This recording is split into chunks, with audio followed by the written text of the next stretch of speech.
Vamos a la palabra del Señor. Busque por favor en su Biblia Juan capítulo 18.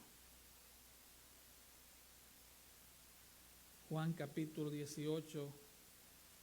Y le he puesto como tema a la prédica de hoy, juzgando al Rey del universo. Juzgando al Rey del universo.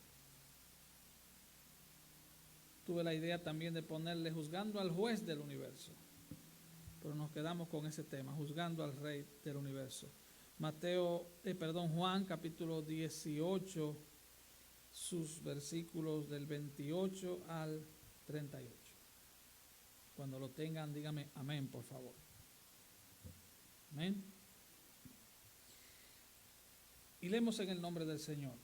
Llevaron a Jesús de casa de Caifás al pretorio. Era de mañana, y ellos no entraron en el pretorio para no contaminarse y así poder comer la Pascua. Entonces salió Pilato a ellos y les dijo: ¿qué acusación traéis contra este hombre? Respondieron y le dijeron: si este no fuera malhechor, lo habríamos entregado. Entonces les dijo Pilato: tomadle vosotros y juzgadle según vuestra ley. Y los judíos le dijeron: a nosotros no nos está permitido dar muerte a nadie, para que se cumpliese la palabra que Jesús había dicho, dando a entender de qué muerte iba a morir. Entonces Pilato volvió a entrar en el pretorio y llamó a Jesús y le dijo: ¿eres tú el rey de los judíos? Jesús le respondió: ¿dices tú esto por ti mismo o te lo han dicho otros de mí? Pilato le respondió: ¿soy yo acaso judío? Tu nación y los principales sacerdotes te han entregado a mí. ¿Qué has hecho? Respondió Jesús: mi reino no es de este mundo.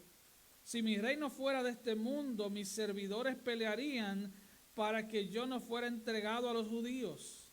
Pero mi reino no es de aquí. Le dijo entonces Pilato: luego, ¿eres tú rey? Respondió Jesús: tú dices que yo soy rey. Yo para esto he nacido y para esto he venido al mundo, para dar testimonio a la verdad. Todo aquel que es de la verdad, oye mi voz. Le dijo Pilato: ¿qué es la verdad? Y cuando hubo dicho esto, salió otra vez a los judíos y les dijo: yo no hallo en él ningún delito. Padre, gracias por tu palabra. Señor, estudiar esta fase final de tu ministerio frente a la cruz conmueve nuestras almas. Ayúdanos, Señor, a trasladarnos a ese lugar y a ese momento. Y ayúdanos, Señor, a que tu palabra se haga vívida en nosotros y que traiga transformación a nuestras vidas y que nos acerque a ti, que nos acerque a la cruz, porque te lo pedimos en el nombre de Jesús. Amén y amén. Puede tomar su lugar. Gloria a Jesús.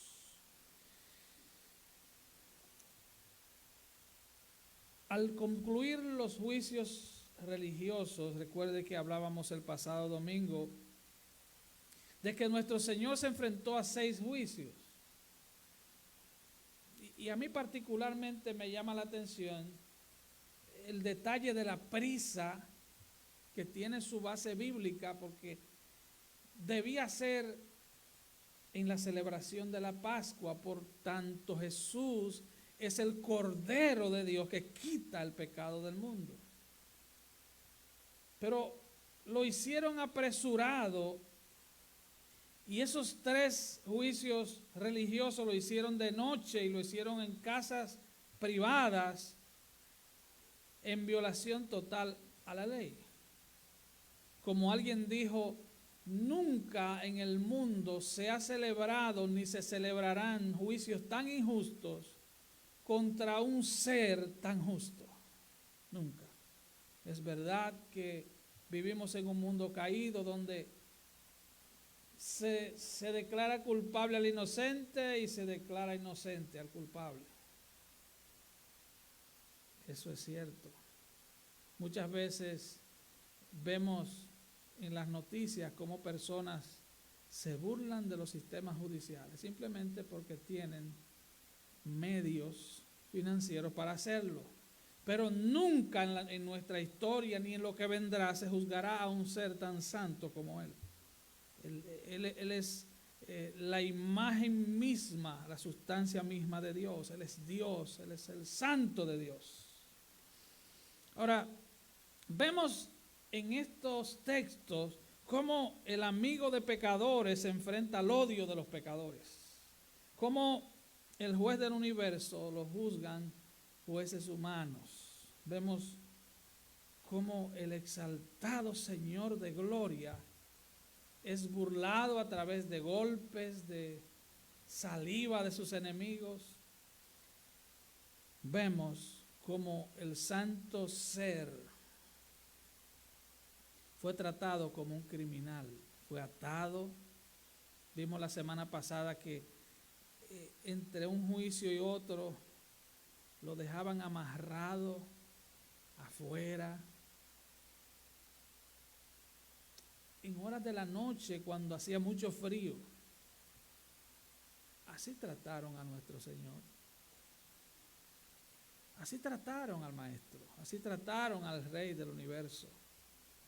Lo amarraron como un criminal vulgar y vil, esperando el siguiente juicio, que no era juicio, fue una trama criminal para quitarle la vida al Hijo de Dios. Pero usted tiene que entender que Él no fue una víctima, sino que Él entregó su vida. No fue que lo llevaron y hicieron, no, todo eso sucedió, como dijo el apóstol Pedro en su primer discurso el día de Pentecostés. Todo eso sucedió bajo el consejo de Dios, bajo el anticipado consejo de Dios. Claro está, los que cometieron su pecado pagarán por su pecado. Pero es bueno que entendamos algo. Hasta las personas que nos hacen daño, Dios es quien la pone en nuestro camino. No fue que se le escapó algo a Dios. ¿Entiende usted eso? Hasta las personas que no quieren saber de usted o de mí, Dios las pone en nuestro camino. Hasta esa gente difícil que usted dice, Dios mío, pero bendícelo lejos de mí. Bueno, Dios lo quiere tener cerca, tal vez para moldear un poco tu carácter, tal vez para humillarte un poco. Dios los pone ahí. En el caso de nuestro Señor y Salvador Jesucristo, sucedió lo mismo. Había que entregar a Jesús. Dios usó a Judas. Y como dijimos en prédicas anteriores, ahí en Getsemaní, tanto Dios como Satanás se encuentran en un mismo escenario en Getsemaní. Ambos con propósitos totalmente diferentes. Dios por salvar la humanidad a través de su Hijo, y Satanás con el plan de destruir los planes de Dios. Ahí se juntaron. Fue un escenario, glorioso, donde la verdad triunfó, donde Cristo triunfó. Y por eso usted y yo estamos en Cristo, porque Él triunfó. Ahora, dice Isaías 53:9 que Él nunca hizo maldad, ni hubo engaño en su boca. Él nunca hizo maldad. Del único personaje de la historia que se puede decir eso es de Jesús. En él no hubo maldad, ni hubo engaño en su boca. El único personaje. Ahora vamos a ver cuáles personajes aparecen en la historia. Número 1, Anás. Anás, que aparece como mencionado como sacerdote, sumo sacerdote, pero que realmente era el suegro del sumo sacerdote. Y decíamos que Anás era el dueño de la franquicia. Anás era el mero mero, era el hombre que mandaba. De hecho, los negocios que él hacía en el patio del templo eran llamados el bazar de Anás, donde él mantenía un sistema corrupto que enriqueció a él, a sus hijos y a sus nietos. Número 2, Caifás. Caifás era el sumo sacerdote del año, de ese año. Ambos personajes sumamente corruptos. Sumamente corruptos. Bueno, hay cosas que no mezclan. Así como el agua y el aceite no mezclan, la religión y la política no mezclan, la religión y el dinero no mezclan. Cuando vemos líderes cristianos aliados a políticos, ya usted sabe que algo anda mal. En el país que sea y en la ciudad que sea. Cuando usted ve iglesias que le ceden sus púlpitos a políticos, ya usted sabe que algo anda mal. Algo anda mal. Algo anda mal. O el pastor anda detrás de ciertos favores económicos o del gobierno, o el líder político anda detrás de los votos de los feligreses.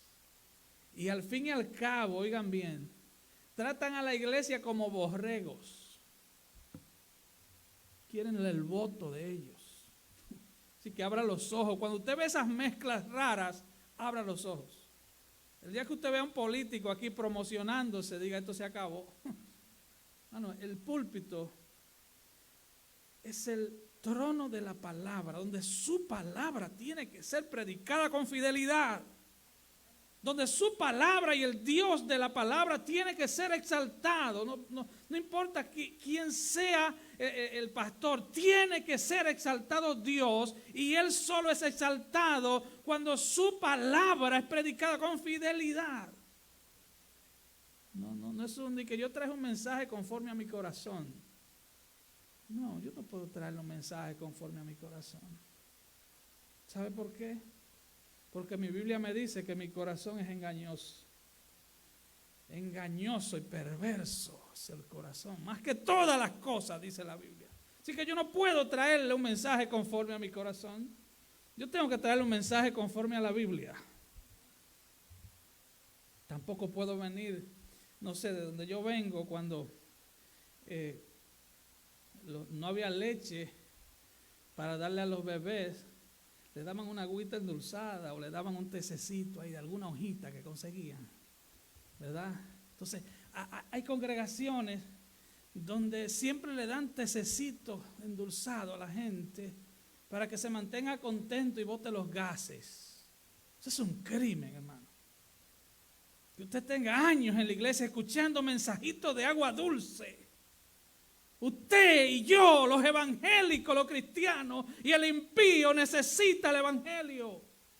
Unos para ser salvos y otros para crecer en la salvación que es en Cristo Jesús.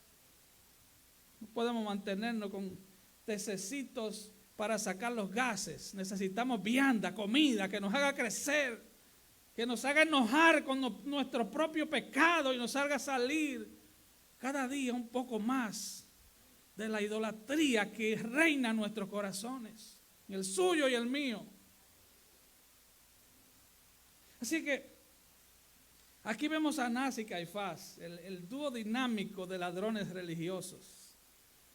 Pilato, gobernador romano. Pilato era político, ya con eso se lo digo casi todo. Era un político muy oportunista. Entonces estaba Herodes Antipas, que era el gobernador de la región Galilea. Aquí aparecen en esta escena varios testigos falsos y las multitudes. que pedían la crucifixión de Jesús. Ahora, note esto. Cuando estudiamos Eclesiastés, al final del capítulo 6, nos habla de lo efímero que es la popularidad. ¿Se recuerdan? Lo que estuvieron el otro miércoles. Lo breve que es la popularidad. Hoy todos te aclaman, mañana todos te odian. Y aquí vemos las multitudes, pero sobre todo el personaje principal, que es Jesús. La motivación de los líderes religiosos: envidia, celos y odio. Esa era su motivación. Jesús, con su mensaje, le estaba dañando el negocio. Porque de eso se trataba, hermano.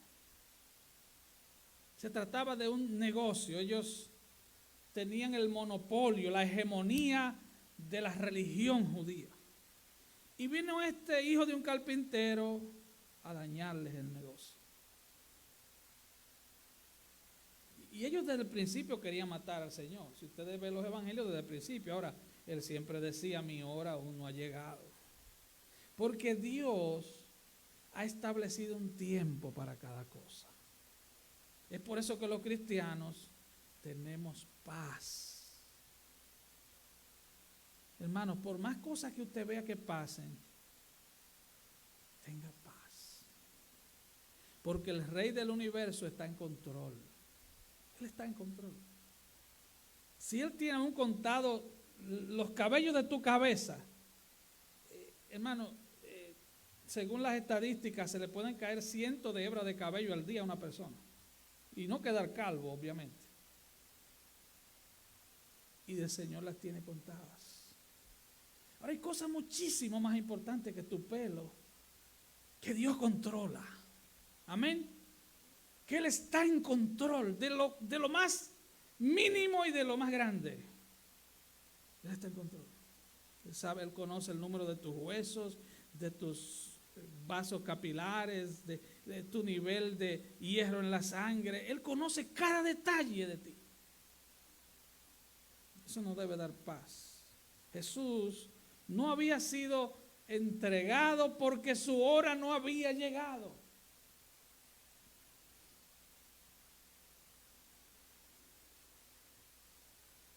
Y vamos al primer punto, versículo 28. Lo absurdo de la religión sin Dios. Versículo 28 dice: llevaron a Jesús de casa de Caifás al pretorio. Y oiga qué detalle, era de mañana. Era de mañana. ¿Por qué ese detalle? Era de mañana.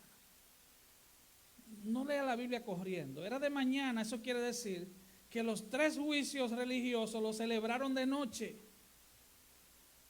El primer juicio fue tempranito en la mañana. Y dice, y ellos, refiriéndose a los judíos, no entraron en el pretorio para no contaminarse. Oiga, usted está oyendo eso. O sea, ellos han planificado una conspiración para asesinar al ser más santo que ha pisado el planeta Tierra. Pero ellos no entraron en el pretorio. El pretorio era el lugar donde vivía Pilato. Ellos no entraron para no contaminarse.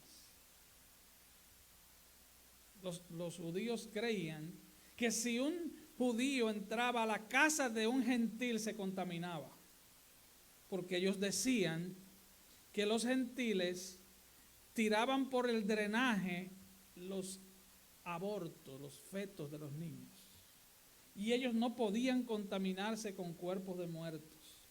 Si ellos entraban a la casa de un judío, de un gentil, ellos quedaban impuros por 7 días. Ahora, oiga esto. Ellos guardaban la ley para matar al hacedor de la ley. ¿Entiende usted? Eso es la religión. La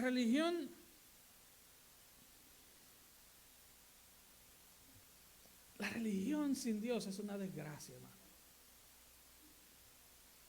La religión sin Dios en el centro del corazón del hombre es una verdadera desgracia.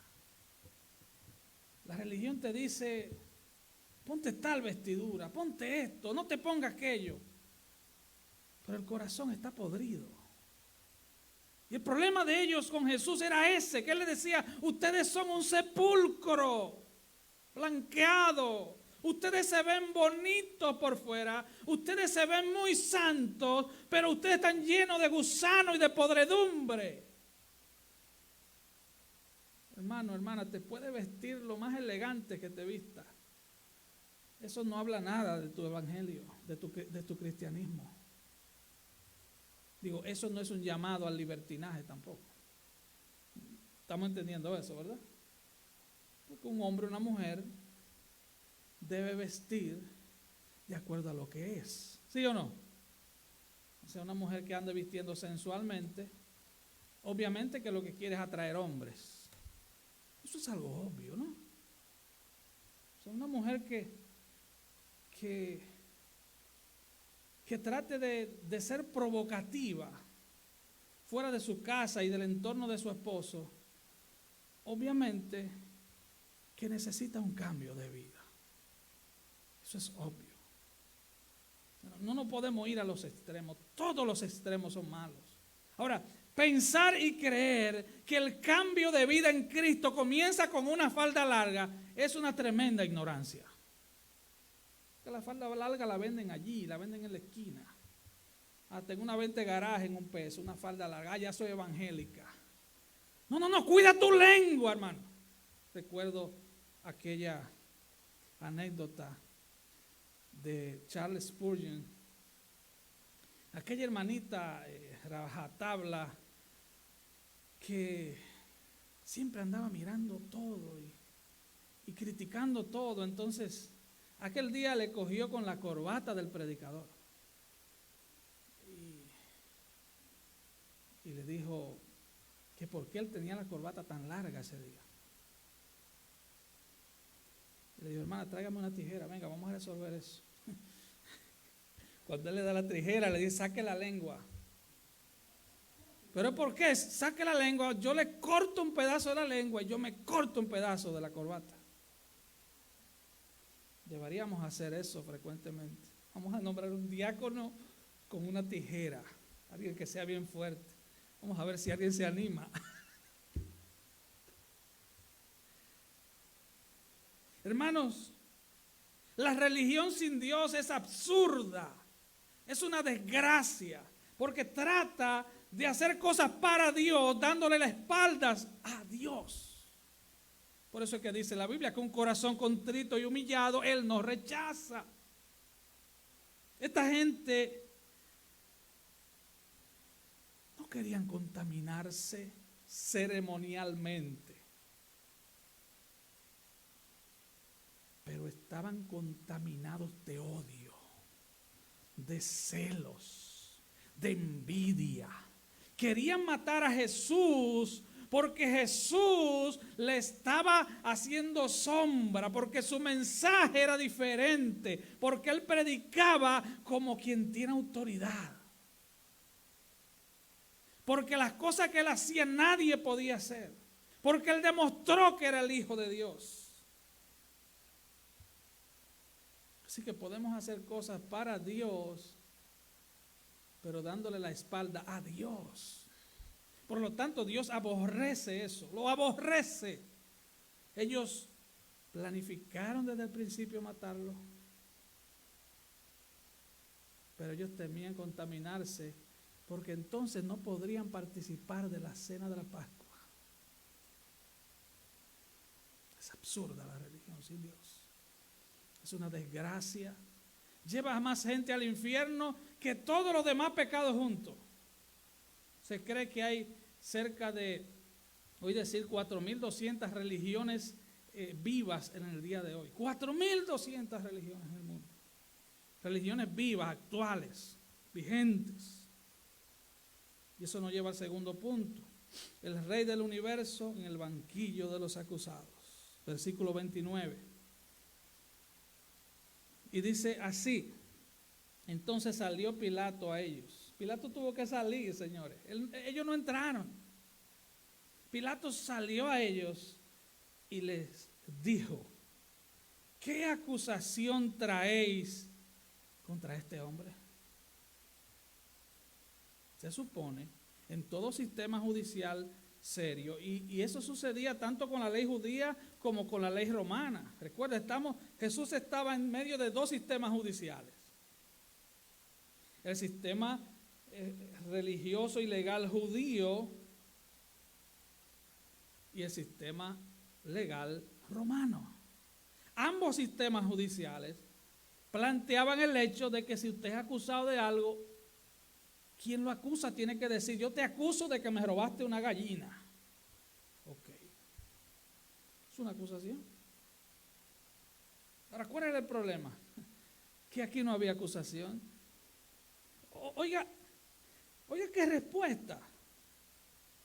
Versículo 30. Si este no fuera malhechor, no te lo habríamos entregado. Oiga qué respuesta. Es como que a usted lo acusen de un hecho delictivo y el fiscal dice: este lo traigo por sinvergüenza. Este es un sinvergüenza. Oh, qué bien. Búsqueme en qué ley dice que los sinvergüenzas deben ir presos o hay que matarlos. Entonces el mundo estuviera vacío. Porque en algún momento de nuestra vida hemos perdido la vergüenza, ¿sí o no? Si no fuera un malhechor, o sea, la palabra malhechor significa hechor mal, alguien que hace cosas malas. O sea, este ha hecho cosas malas. Si él no hubiera hecho algo malo, no te lo hubiéramos traído. Esa palabra solo afectaba la conducta moral de Jesús, pero no afectaba para nada su libertad como ciudadano.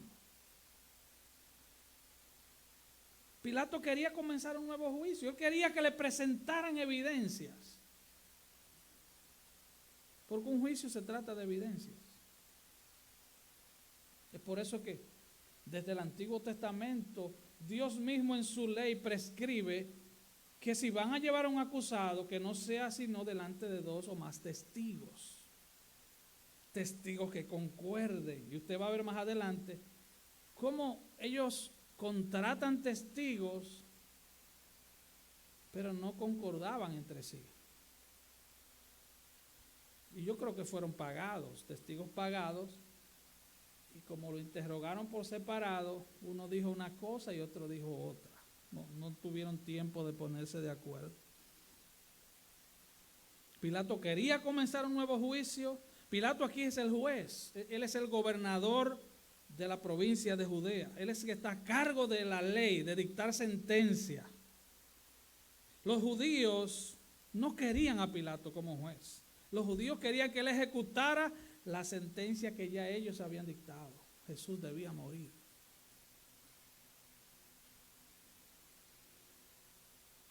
Ellos sabían que esa acusación de que Jesús debía morir por blasfemo no prosperaría en un tribunal romano. Eso no prosperaría.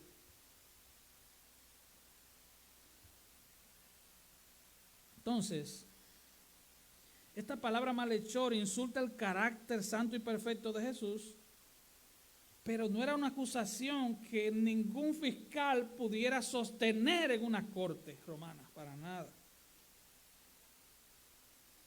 Entonces vemos los versículos siguientes, versículos 31 y 32. Entonces Pilato les dijo: tomadle vosotros y juzgadle según vuestra ley.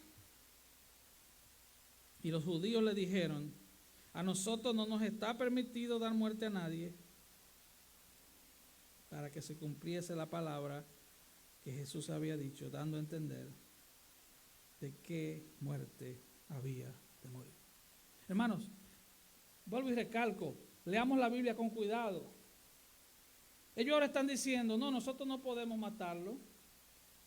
Ellos sí podían matarlo. Ellos podían matarlo a pedradas. Y podrían matar a alguien por blasfemia, lo llevaban a la puerta de la ciudad y lo mataban a pedradas, como hicieron con Esteban, Hechos capítulo 7. Pero Jesús no podía morir a pedradas, porque la Biblia decía, él había dicho que él debía ser levantado.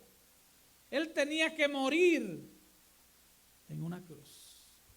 Así que la muerte de Jesús, la sepultura de Jesús, la resurrección de Jesús, el arresto de Jesús, los maltratos que recibió, todos fueron el cumplimiento de la profecía que se habló de él desde cientos de años atrás. Y si no, vea, por ejemplo, Isaías 53. Debía cumplirse la palabra.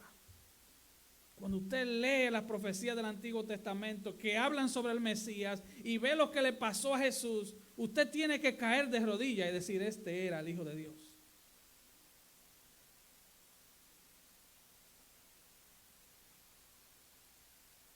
Entonces, tómenle ustedes y júzguenle. No, nosotros no podemos. Ahora, ¿qué dice Juan 12:32? ¿Qué dijo Jesús? Y yo, si fuere levantado de la tierra, a todos atraeré a mí mismo. Juan 3:14. Y como Moisés levantó la serpiente en el desierto, así es necesario sea levantado, para que todo aquel que en él cree no se pierda, mas tenga vida eterna. Tenía que ser, él no podía morir a pedradas. Ya vemos que Deuteronomio 21:23 dice, maldito por Dios es aquel que es colgado en el madero. Él tenía que sufrir. Y póngame atención en esto, por favor, que ya con esto estoy terminando. El pecado es tan grave que Cristo no sufrió cualquier muerte. El que no pecó por nosotros se hizo pecado. Hermano, el pecado que mora en nosotros no es algo que debemos tratar con liviandad, como si fuera un dolorcito de cabeza y nos tomamos una píldora. No. El pecado es grave, el pecado nos separa de Dios. Isaías dice que es una pared que nos separa de Dios. Romanos 8 dice que todos estamos muertos, destituidos de la gloria de Dios, porque todos pecamos. Él tenía que recibir la maldición del Padre para poder pagar por la maldición tuya y mía. Por la maldición tuya y mía. Él tuvo que hacerse maldito para que tú seas llamado bendito. Como dije en ocasiones anteriores, hasta que tú y yo no entendamos la gravedad de nuestro pecado y no entendamos lo que merecemos por nuestro pecado y no entendamos el infierno eterno que merecemos por desobedecer a Dios. Hasta que no entendamos eso, no vamos a poder gozarnos en su presencia. No vamos a poder gritar con alegría y júbilo, saber que vamos al cielo sin merecerlo. Vamos a ser cristianos orgullosos, altivos, si es que somos cristianos, altivos. Gente que creemos que Dios nos debe algo. Hermanos, Él se hizo maldito. Él sufrió la peor muerte. Él sufrió, cuando dicen los evangelios, que le escupieron el rostro de tal manera que Él no veía. Y entonces lo golpeaban en la cara y le decían, profetiza, dinos quién te golpeó. Su cara llena de escupitajos de soldados romanos. Piense por un momento eso. Él se hizo maldito en una cruz. Él murió para que tú puedas vivir y yo pueda vivir. Recuerda que sin Cristo estás muerto. Eso es lo que dice Efesios. Muertos en delitos y pecados. Puedes tener tu mejor edad. Puedes ser un joven vigoroso y fuerte.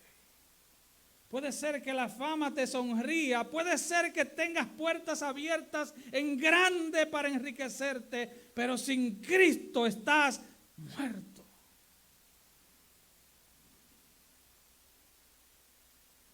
No con un poquito de religión.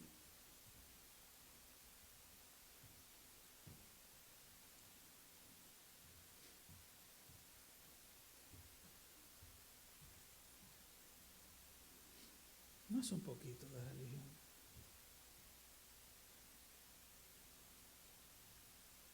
Así como en la Pascua. La Pascua que se celebraba en esa semana. Había que comerse el cordero completo. No se podía dejar nada. Tú y yo necesitamos al cordero completo. Necesitamos a Cristo. Ni un poquito más, ni un poquito menos. Necesitamos desesperadamente a Cristo.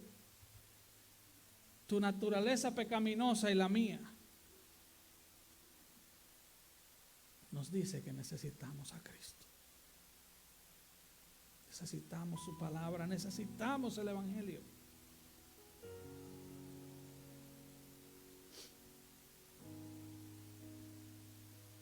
El juez del universo estaba sentado en el banquillo de los acusados. Hermano, hermana, con un acusado así, cualquier estudiante de leyes ganaría ese caso. No había acusación. Ahora Isaías 53 dice que él enmudeció y no abrió su boca. Y usted se preguntará, ¿y por qué él no se defendió?